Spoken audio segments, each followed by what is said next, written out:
Bueno, una vez más, una cordial bienvenida a todos los amados hermanos que se unen a esta capacitación de las santas convocaciones. En la noche de hoy estaremos hablando acerca de Pesaj, pero vamos a iniciar obviamente haciendo una introducción general de las santas convocaciones para aquellos que estén posiblemente por primera vez en esta capacitación. Para los antiguos, pues ya pueden ir repasando también y recordando todos aquellos tesoros que Dios ha preparado para su pueblo. Gloria al Señor. Fundamentos bíblicos de las santas convocaciones. Inicialmente vamos a estar hablando de las fiestas bíblicas ordenadas en Levítico 23, verso 4. Este es el capítulo por excelencia donde se encuentran todas las santas convocaciones. Estas son las fiestas solemnes de Jehová, las convocaciones santas, a las cuales convocaréis en sus tiempos. Y para iniciar, hermanos, vamos a tratar algunos conceptos básicos para poder comprender el tema de las santas convocaciones. Primero, obviamente, es hablar un poco de qué significa fiestas. También a qué se refiere con convocaciones y también a hablar un poco de la importancia de hacerlo en sus tiempos. Volvamos al texto de la Escritura. Ok, el primer concepto que vamos a ver es el concepto de fiesta. La palabra fiesta aparece en el texto hebreo original del Antiguo Testamento con dos palabras. Una es la palabra moed, que aparece en Levítico 23:4, el pasaje que leímos. Estas son las fiestas solemnes, y que esa palabra moed traduce una cita, un tiempo señalado, un ciclo o año, una asamblea, un tiempo determinado, un tiempo preciso. Cada vez que le hablen de Moadim, que es el plural, están hablando de fiestas, las fiestas del Señor, pero que el significado más preciso sería un tiempo señalado, una cita, un ciclo. También aparece en Levítico la palabra Hag, que también se traduce por fiesta. Levíticos 23:6. Voy a pedirle por favor a la pastora que lo lea. Y a los 15 días de este mes es la fiesta solemne de los panes sin levadura a Jehová. 7 días comeréis panes sin levadura. A los 15 días de este mes es la fiesta, es el Hag, de la raíz hebrea Hagat, que significa moverse en círculos. Ahí viene el tema de la alegría, de celebrar, marchar en una procesión sagrada, celebrar, danzar, celebrar una fiesta solemne. Y estas dos palabras se unen para darnos a nosotros claridad de lo que Dios habla cuando habla de las santas convocaciones, de las fiestas del Señor. Ahora, la palabra convocación, que es el otro concepto que está aquí y que vamos a ver reiteradamente cuando leemos versículos que hablen de las santas convocaciones o de las fiestas del Señor. La palabra convocación es la palabra mikra, que traduce asamblea, que traduce repaso o ensayo. Eso lo hemos hablado en otras ocasiones, que es como un ensayo, como un repaso, como el que hacen los músicos, los deportistas, es decir, preparándose para un gran evento. Lo que Dios está ordenando es que se haga un ensayo, un repaso cada año de algo que vendrá, de un gran evento que sucederá. Hasta aquí podemos decir, hermano, que Dios nos dio las fiestas como parte de un ciclo que debe ser guardado todos los años, con el fin de que al celebrarlos podamos tener mayor entendimiento de tres cosas. Primero, del plan divino de redención. Todo el que quiera comprender la profecía tiene que estudiar el tema de las fiestas, porque si no se pierden la profecía. Toda la profecía, tanto del Antiguo Testamento como del Nuevo Testamento, está inundado del lenguaje de las santas convocaciones de las fiestas del Señor. Lo segundo, hermano, es para poder entender el rol de nuestros Mesías en Él, pues todas las fiestas apuntan hacia el Señor Jesús y el plan de redención desarrollado a través de Él. Y como tercero, hermano, es como una forma de crecer en nuestra relación personal con Dios, pues cada fiesta tiene una aplicación en nuestro crecimiento espiritual, incluso, hermano, en nuestra salud. Ahora quiero hacer una claridad, y es que las fiestas no fueron dadas para alcanzar salvación. Digamos, uno no practica las fiestas para obtener más salvación. Nosotros somos salvos por la fe a través de Cristo, y esto es por gracia. Eso debemos tenerlo nosotros claro. Pero si hay un tesoro de bendiciones, y hay, por así decirlo, un entendimiento mayor de lo que significa este camino en Dios en el momento en que nosotros comprendemos las santas convocaciones. Ahora, las santas convocaciones son 7. La primera es Pesach o Pascua, la segunda es Hag Hamatzah o panes sin levadura, estas dos van juntas. La tercera es Bikurim o primeros frutos o primicias. La cuarta es Shavuot o Pentecostés. Estas primeras 4 se conocen como fiestas de primavera. Se celebran en la primera parte del año, entre marzo y junio, dependiendo de cómo sincroniza nuestro calendario con el calendario bíblico. Y todas apuntan a la primera venida del Señor Jesús. Pascua, que es la muerte; Hag Hamatzah, que es la sepultura del Señor Jesús; Bikurim, que es la resurrección. Las escrituras claras decir que Él es primicia de los que resucitaron; y Pentecostés, que es la venida del Espíritu Santo.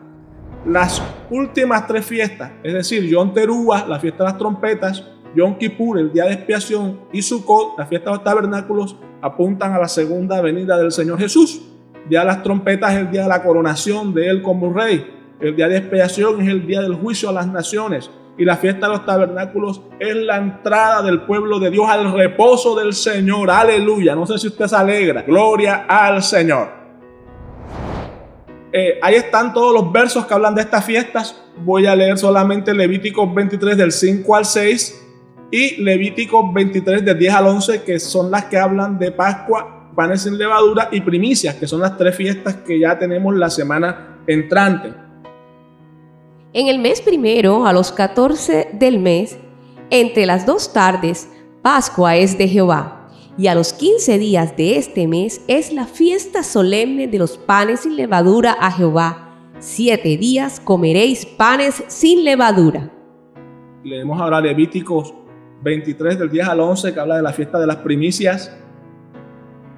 Habla a los hijos de Israel y diles: cuando hayáis entrado en la tierra que yo os doy y seguéis su mies, traeréis al sacerdote una gavilla por primicia de los primeros frutos de vuestra siega. Y el sacerdote mecerá la gavilla delante de Jehová para que seáis aceptos. Al día siguiente del día de reposo la mecerá. El día siguiente del día de reposo la mecerá, hablando de las primicias. Acuérdense que en la Biblia los días no se nombran.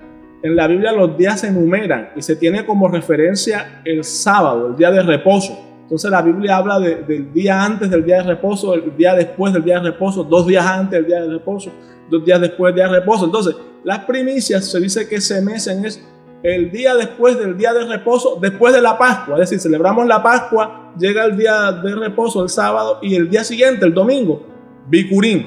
Ahí tenemos nosotros todos los textos que tienen que ver con las santas convocaciones. Ahí están bien explicadas. Usted en su casa sería un buen ejercicio que lea Levítico 23. Ahí está la fiesta de las trompetas, el día del perdón y la fiesta de los tabernáculos o de las cabañas. Vamos a entrar ahora sí a hablar específicamente de Pesach, desde la forma en que van haciendo Pascua, su definición, etcétera, hasta la razón por la cual nosotros como creyentes debemos celebrarla. Por lo tanto, es importante que usted no se pierda ninguna de las capacitaciones. Como punto número 1, vamos a entrar en una definición de Pesach. ¿Qué es la Pascua?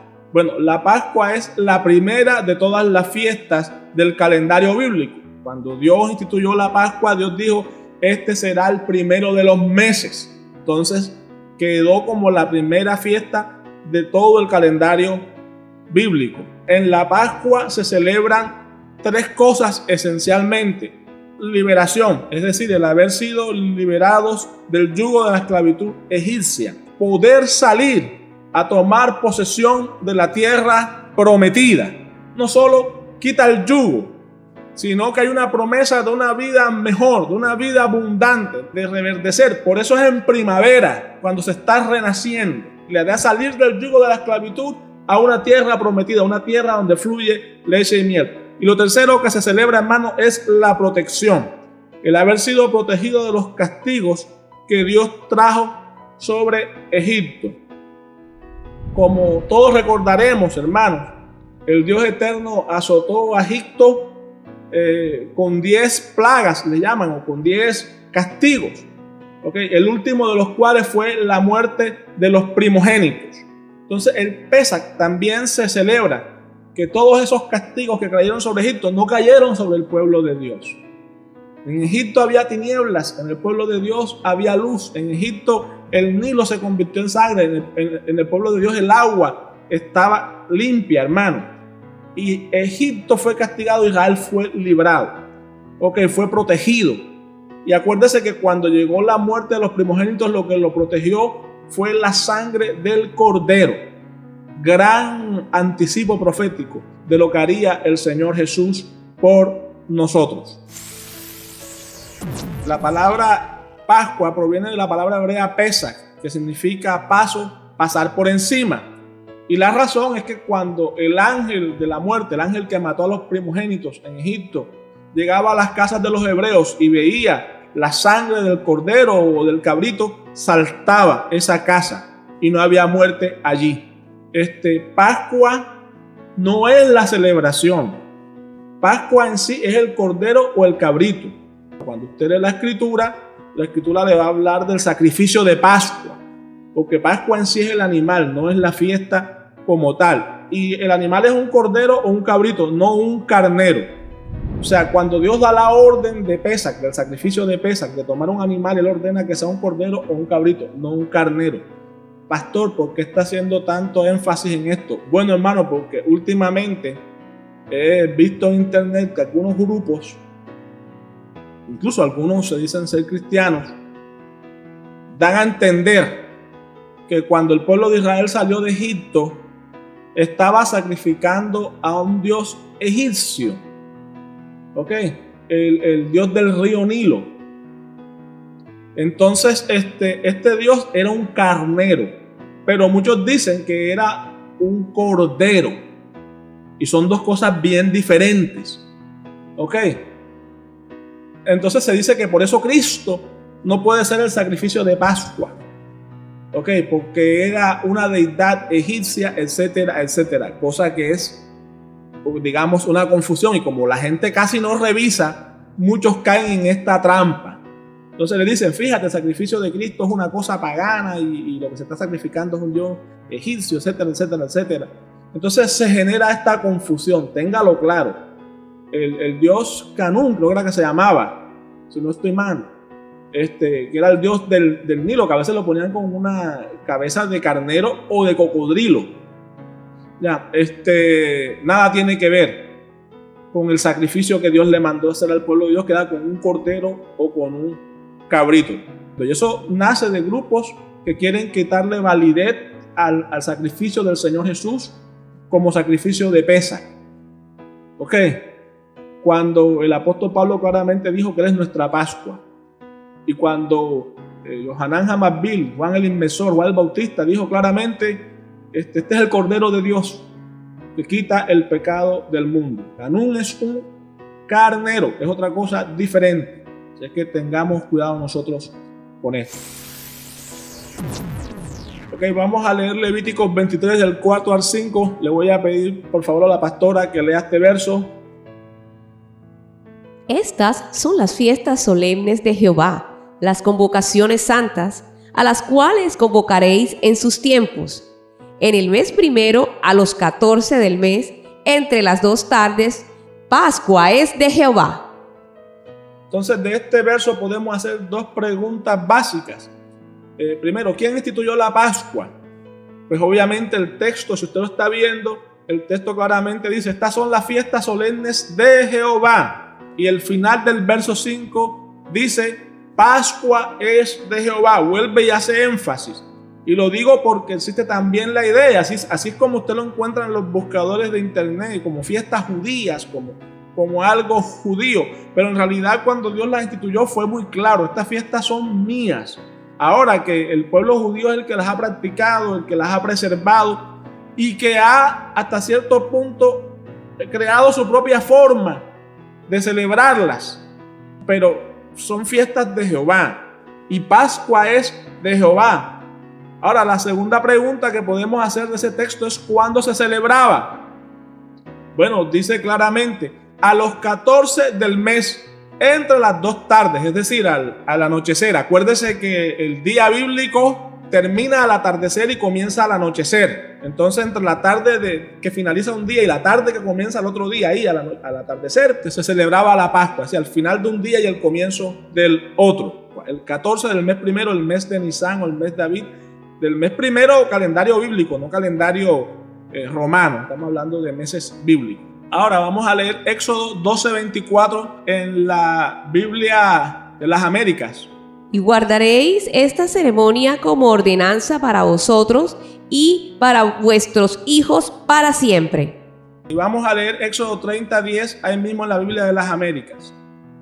Guardarás pues esta ordenanza a su debido tiempo, de año en año. Otra pregunta importante: ¿con qué frecuencia debe celebrarse? O sea, él nos lo está diciendo que es el 14 del primer mes del calendario bíblico. Se nos está diciendo que es estipulada por Dios, pero se nos está diciendo en Éxodo 12:24 que es una ordenanza que debe guardarse para siempre.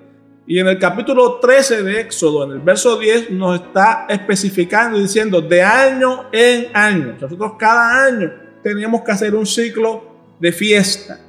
No se sacrifica a Cristo todas las veces que uno quiera en el año. Ahora, la palabra ordenanza es la palabra juká. Usted la puede buscar ahí en el diccionario Strong, ahí le puse los números. H2708. Esa es una palabra que traduce también decreto, estatuto, se traduce obviamente ordenanza, reglamento, prescripción, término. Y se encuentra 104 veces en la Escritura. ¿Por qué es importante que hablemos de esto? Porque cuando se está diciendo que Pesach es una ordenanza, que es una juká, que es un decreto, que es una prescripción, lo que está diciendo es que es algo que no puede tomarse como una sugerencia.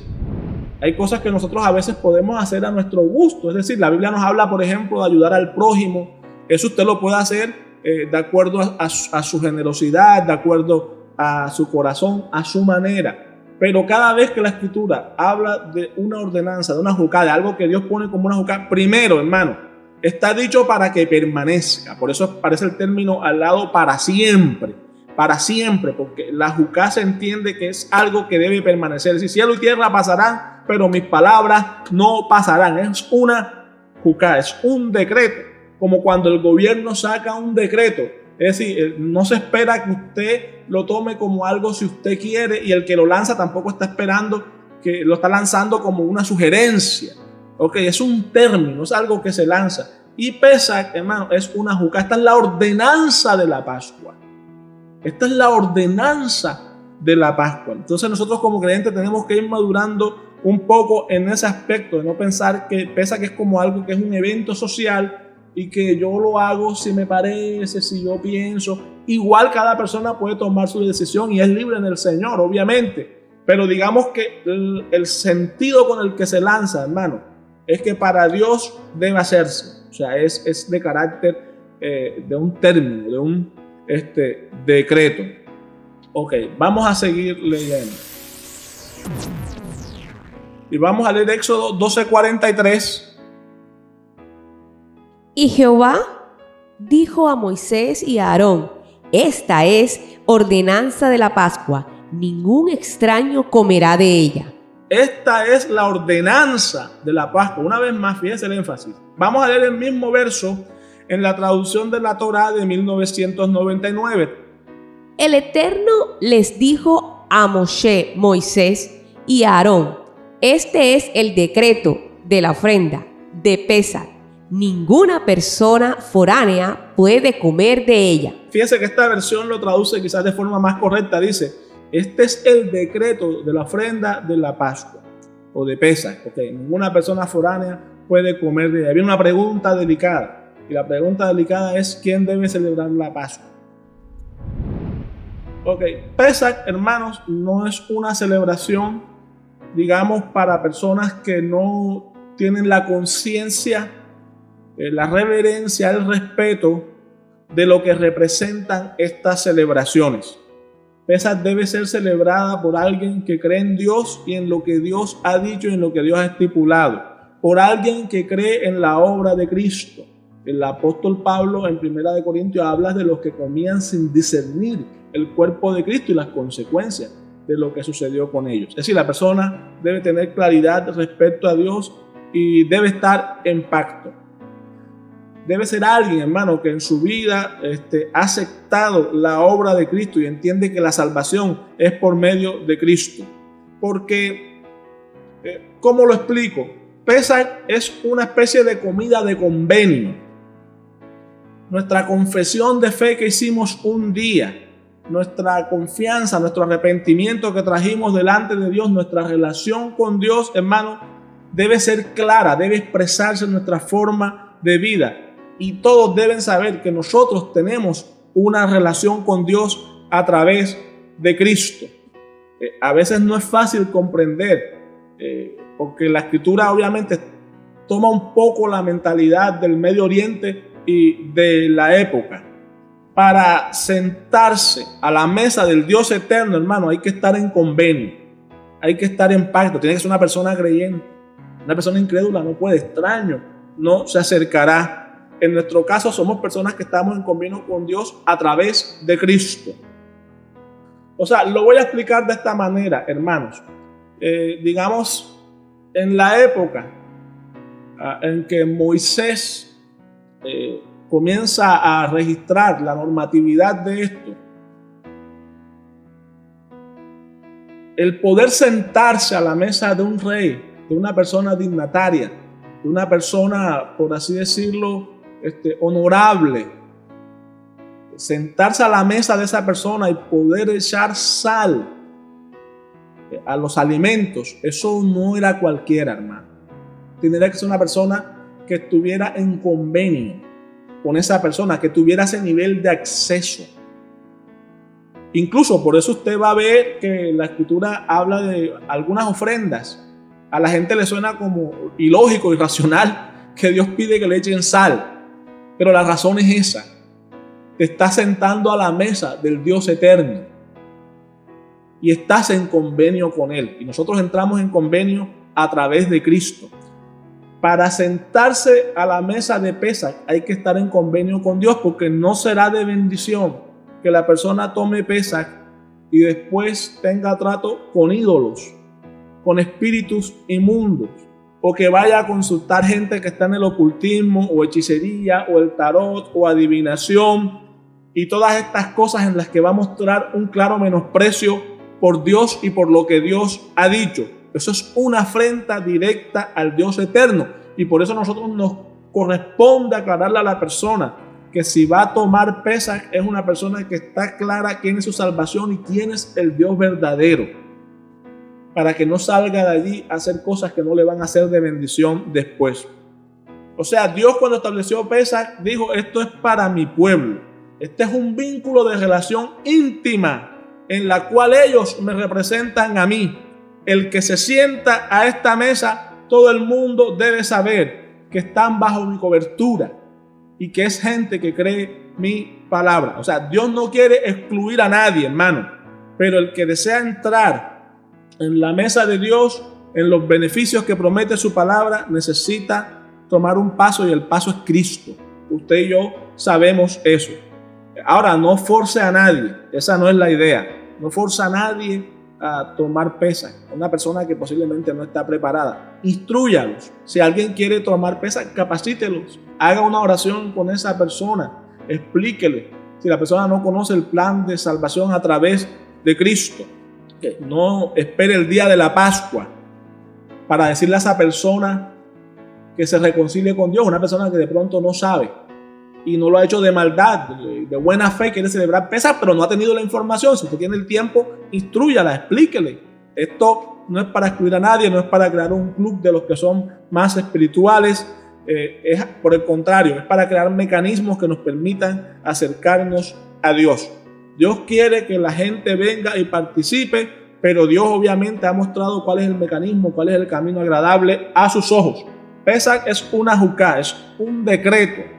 Ok, y para celebrarlo, hermano, hay que tener claridad de lo que Cristo hizo en la cruz del Calvario y claridad en que Él es el único medio de salvación, el medio ofrecido por Dios. Vamos a leer Lucas, capítulo 2, verso 41 al verso 42. Iban sus padres todos los años a Jerusalén en la fiesta de la Pascua, y cuando tuvo 12 años, subieron a Jerusalén conforme a la costumbre de la fiesta. Los padres del Señor Jesús, como el mismo Señor Jesús, subían a Jerusalén a celebrar la fiesta de Pesach. Esa era su costumbre. Es decir, la pregunta es, como punto número 2, ¿Jesús celebró Pesach o instituyó una cena? ¿Jesús celebró Pesach o instituyó una cena? Vamos a leer 1 Corintios 11, del 23 al 25, pasaje que por excelencia se lee en los sitios donde se celebra Santa Cena.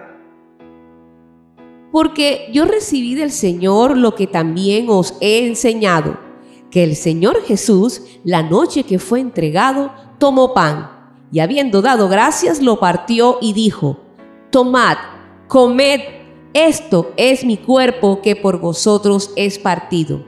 Haced esto en memoria de mí. Asimismo tomó también la copa después de haber cenado, diciendo: Esta copa es el nuevo pacto en mi sangre.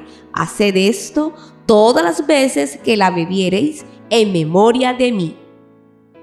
Que el Señor Jesús, la noche que fue entregado, esta copa es el nuevo pacto en mi sangre. El apóstol Pablo está instruyendo a la iglesia. Les dice: yo les transmito lo que me fue enseñado. Acuérdense que el apóstol Pablo no estuvo la noche que el Señor Jesús fue entregado. Eso le fue transmitido y él lo está transmitiendo a la iglesia.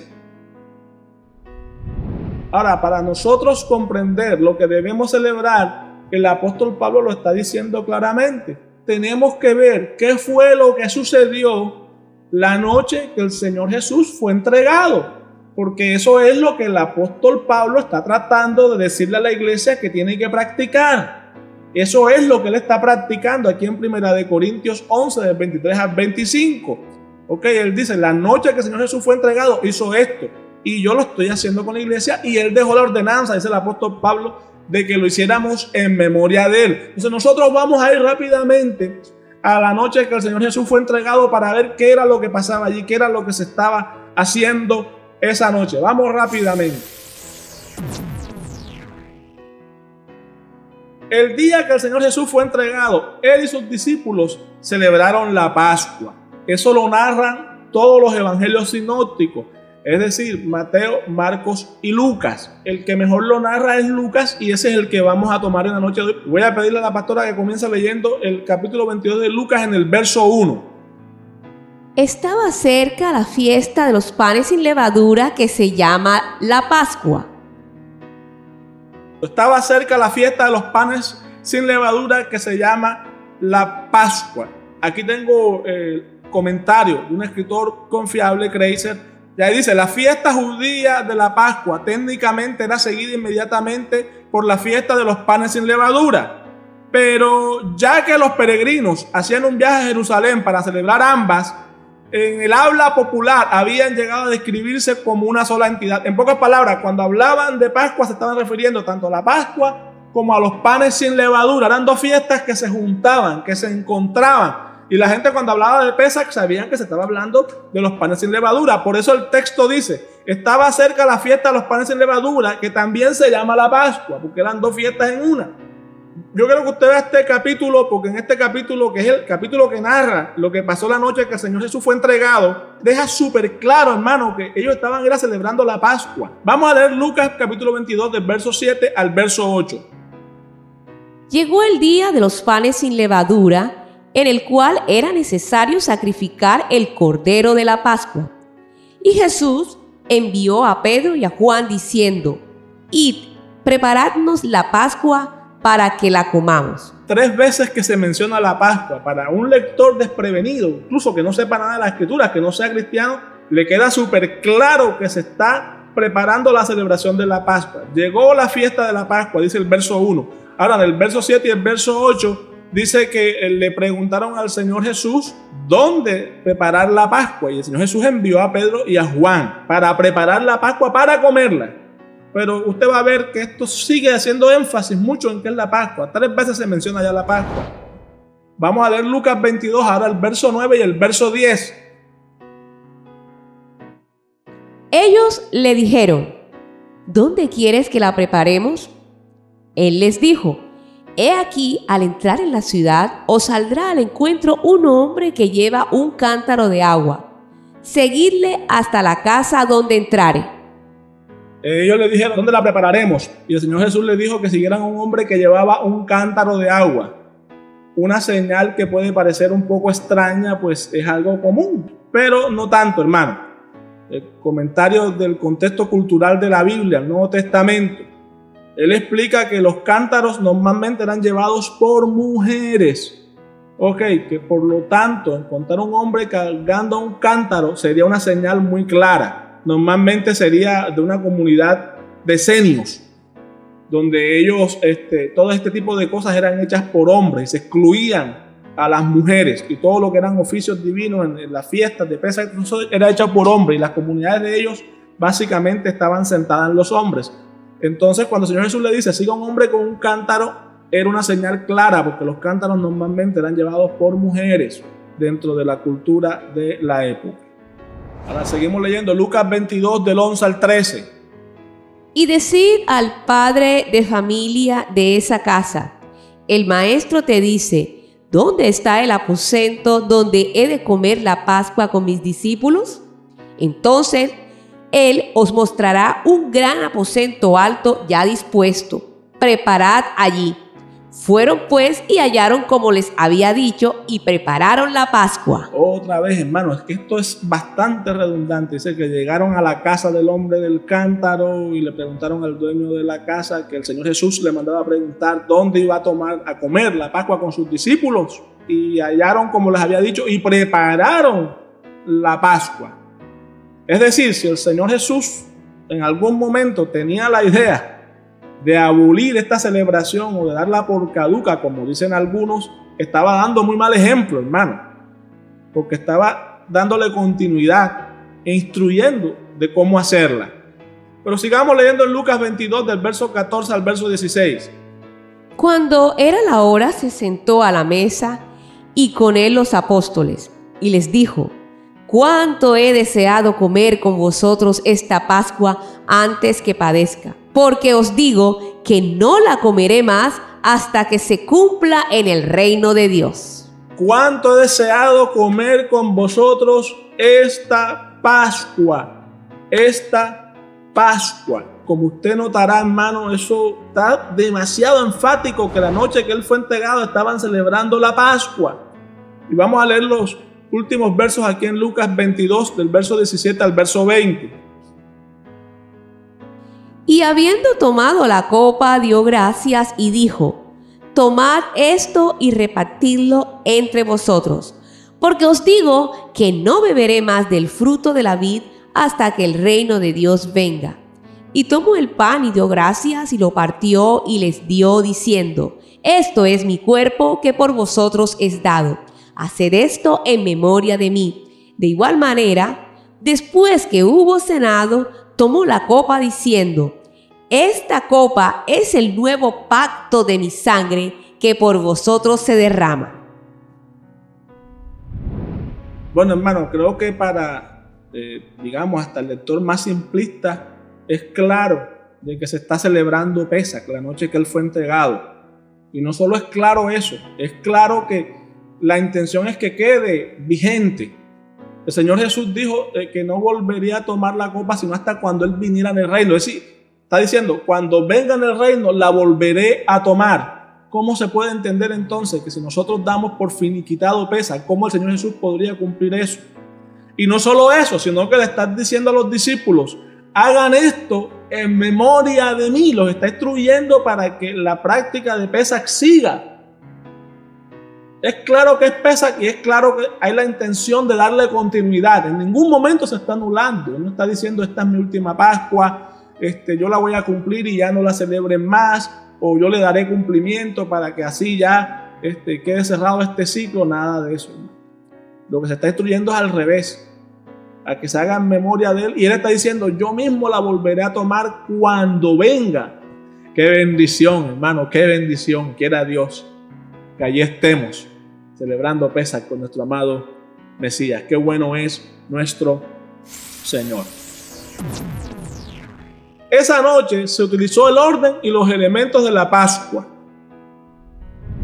Quiero hacer un par aquí, discúlpenme, o sea, el Señor Jesús celebró la Pascua, pero la celebró con el orden que se hacía en la época de Él.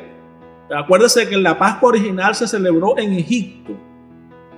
Pero cuando entraron a la tierra prometida se hacen unas modificaciones y Dios también le da libertad al sacerdocio para que ellos, digamos, regulen la celebración de la Pascua. Obviamente se puede embellecer y nosotros la embellecemos hasta el punto de que cuando ya se llega a la época del Señor Jesús ya hay un orden estipulado, que el liderazgo del sacerdocio había llegado a un acuerdo para celebrar Pesaj y el Señor Jesús siguió ese orden. O sea, cuando el Señor Jesús celebra Pascua, Él no la celebra exactamente como se celebró en Egipto. Eso es algo que usted tiene que tener claro, y cuando nosotros la celebremos, usted no la va a ver tan idéntica como se hizo en Egipto, porque el mismo Dios autorizó que se hicieran modificaciones. El mismo Dios también hizo modificaciones, como por ejemplo la de subir a cierto lugar que le indicara celebrarla cuando se entró a la tierra prometida. Hubieron modificaciones hechas por el mismo Dios, aunque el mandamiento permanece. Es una juca. Ok. Entonces el Señor Jesús, siguiendo el orden que estaba en la época de Él, ¿cómo lo sabemos? Bueno, hermano, se hizo un lavamiento. Eso es propio del orden de Pesaj. Si usted la celebra con nosotros se va a dar cuenta. Se hizo un lavamiento. Y vamos a leer Juan 13:12. Así que después que les hubo lavado los pies, tomó su manto, volvió a la mesa y les dijo: ¿sabéis lo que os he hecho? Todos conocemos el pasaje donde el Señor Jesús lava los pies. Obviamente la costumbre no era lavar los pies, sino las manos, lo que se conoce como un rehatz, lavar las manos. Después de iniciado el encendido de velas en Pesaj, se hace el lavamiento de manos, y el Señor Jesús lo hizo. Él siguió un orden específico para celebrar la Pascua. También la orden de comer reclinados, y vamos a leer Lucas 22:14. Cuando era la hora, se sentó a la mesa y con él los apóstoles. Cuando era la hora ¿de qué? Está hablando obviamente de la hora de celebrar Pesaj, porque Pesaj se hace entre las 2 tardes, con un tiempo específico. Pero ahora, ¿por qué el Evangelio narra que Él se sentó a la mesa? ¿Qué importancia puede tener eso? ¿Y qué sentido tiene? Bueno, es que sí había una orden de comer no sentado, sino reclinado. Es decir, hermano, en la época del Señor Jesús no existían las mesas como las conocemos ahora. Existían unas mesas muy bajitas y, digamos, los comensales se reclinaban en divanes. Esa era la manera como se comía en la época. Entonces, cuando llegó la hora, no es tanto que se sentó, sino se reclinó. Pero esa orden de reclinarse se le dio a Israel en Éxodo. El Evangelio trae a colación de que Él estaba cumpliendo esa orden con sus discípulos de reclinarse a la mesa. Mateo 26:20 en la Reina Valera de 1995. Voy a pedirle por favor a la pastora que lo lea. Cuando cayó la noche, se sentó a la mesa con los 12. Fíjese, se sentó a la mesa. Entonces la Biblia de la Reina Valera de 1995 nos pone una nota para hacernos una aclaración en la expresión se sentó a la mesa. Y la aclaración que hace la Reina Valera de 1995 dice, se sentó a la mesa, literalmente se recostó. Y fíjese que está haciendo énfasis en que era Pascua. Dice, en ocasiones como esta, no se usaban sillas, sino que los comensales se recostaban sobre divanes, apoyándose en el brazo izquierdo. Y dice que eso usted lo puede confrontar en el Evangelio de Juan, capítulo 13, verso 23, otra nota que ellos tienen ahí, que es la nota R. Siguen hablando de Pascua y de comer reclinados en Pascua. Es decir, la idea de Pesaj, hermanos, era que, acuérdense que los sirvientes, y sobre todo en la esclavitud egipcia, que era un yugo bastante fuerte, hermanos, ellos comían de lo que sobraba de los amos y de pie. No podían ni siquiera sentarse, mucho menos recostarse. ¿Ya? Y el Dios eterno, el día que lo sacó de esa esclavitud, de ese yugo, hermano, de esa servidumbre, el Dios eterno le dijo, ustedes van a comer hoy recostados, aleluya. Hoy comen como libres. Hoy comen como gente libre. Pascua es de Jehová. Así es que el Señor Jesús y sus discípulos, siguiendo esa orden, dice la Escritura, y llegada la hora, se recostaron a la mesa. Se recostaron, comiendo como libres. Pesach es Manjerutenu, la fiesta de nuestra libertad, la fiesta de nuestra liberación. Aleluya. También el pan sin levadura que se partía, eso es propio de la fiesta de Pesach. Y vamos a leer en Lucas 22:19. Y tomó el pan y dio gracias y lo partió y les dio diciendo: esto es mi cuerpo que por vosotros es dado. Haced esto en memoria de mí. Porque bueno, los que han hecho la celebración de Pesach con nosotros saben que hay un momento en que nosotros tomamos, son 3 panes y tomamos el pan del medio y nosotros lo partimos. Esa explicación la estaremos dando obviamente también durante el ceremonial de Pesach, que es una explicación muy bonita y tiene un simbolismo muy grande. Pero cuando el Evangelio viene a decirnos, hermanos, que Él tomó el pan y lo partió, pues entonces se entiende que en una cena, si hay pan, el pan se va a partir. Pero es para que se entienda que se está celebrando Pesach y que no era cualquier pan, se ponían 3 panes y el del medio se sacaba y se partía. Ok, entonces por eso el texto viene a explicarnos de que Él partió el pan, no como algo, digamos, insignificante, que nosotros decimos, bueno, pero ¿qué sentido, o sea, qué espectacular es que alguien tome una comida, un pan y lo parta? No, es que era parte del ceremonial, lo que se está describiendo el ceremonial de Pesach. Otra cosa, para que usted vea que el Señor Jesús siguió el orden de la celebración de Pesach, el ceremonial de manera estricta. El empleo de más de una copa. En el capítulo 22 de Lucas, en el verso 17, se dice que Él tomó la copa y la repartió, y después en el 20 volvió a tomar la copa y hizo una modificación, hizo una explicación. Nosotros en el ceremonial de Pesach usamos 4 copas. De esas 4 copas se habla en Éxodo, pero también se habla del Nuevo Testamento. Así que vamos a hablar de esas 4 copas relacionadas con la obra que Dios ha hecho en nosotros.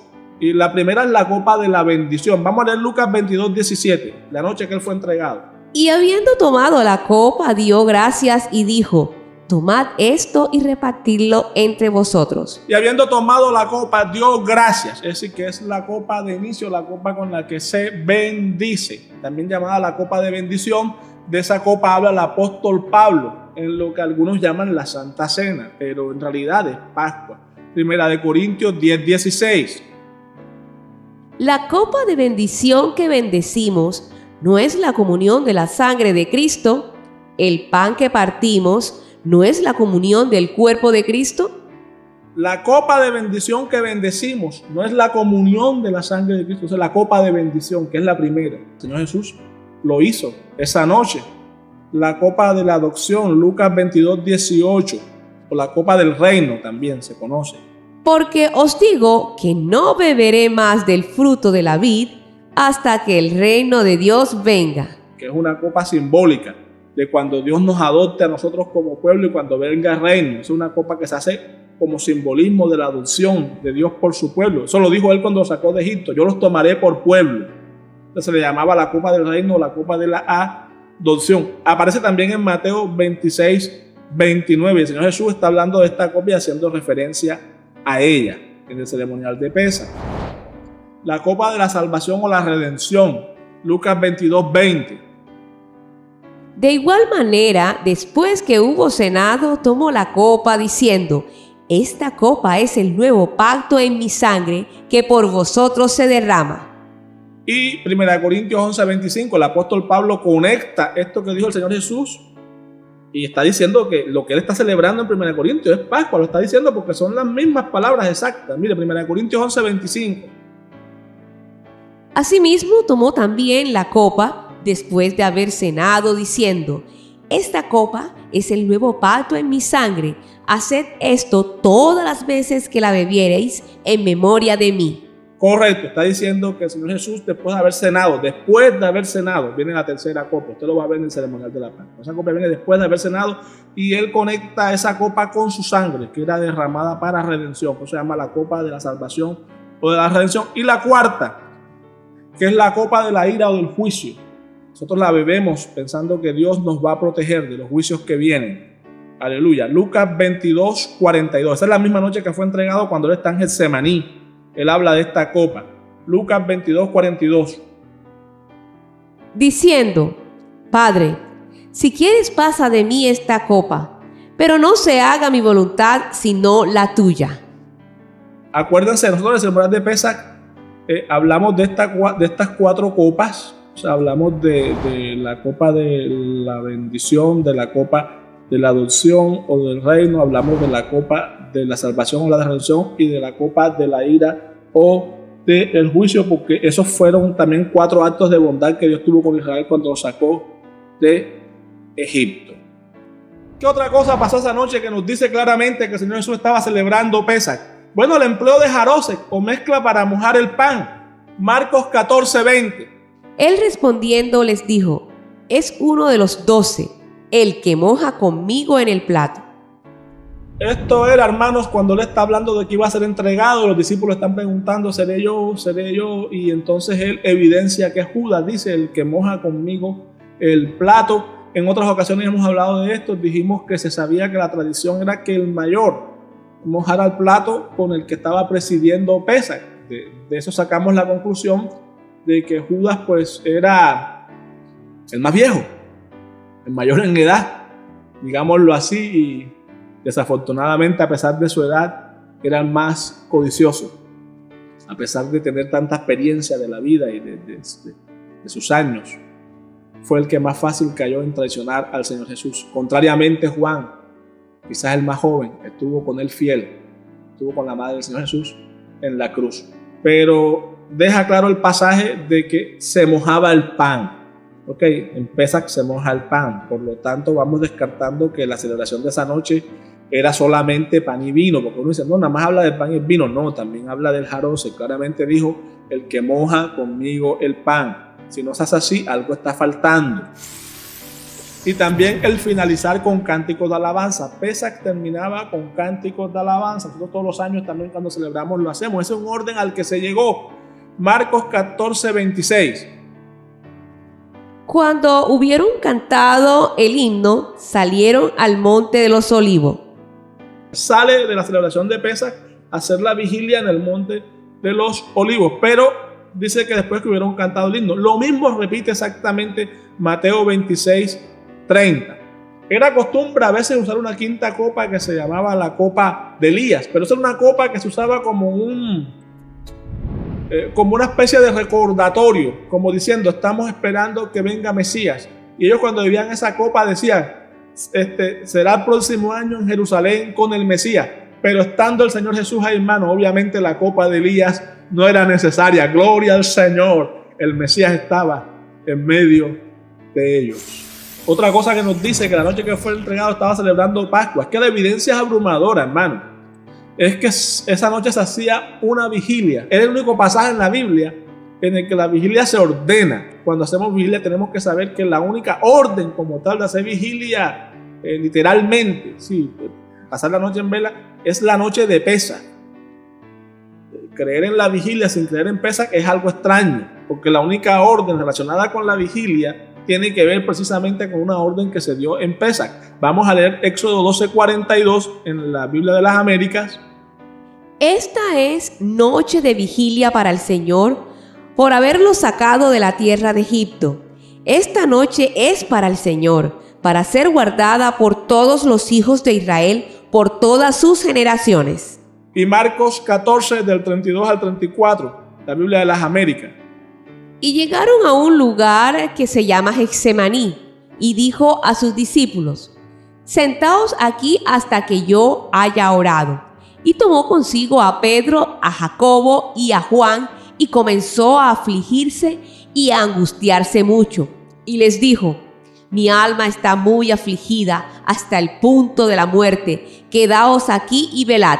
Ellos salen del aposento alto donde estaban celebrando Pesaj, cantan el himno, salen a Getsemaní, ok, y cuando están en Getsemaní viene el proceso de velar, por lo menos hasta medianoche, guardar la noche para el Señor, porque esa noche el Señor lo sacó de Egipto. Todo el que cree en liberación, hermano, del Señor, que el Señor ha hecho por él, y nosotros en memoria de Mesías también hacemos vigilia a la medianoche en Pesaj, que estamos conectados todavía con el Señor y con la celebración. Bueno, hermanos, no quiero abrumarlos más por el día de hoy.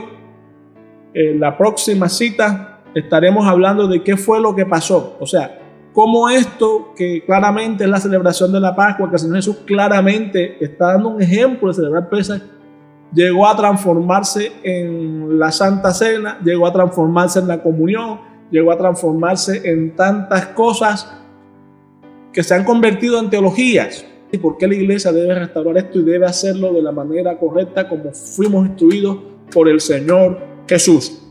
Bueno, vamos a orar.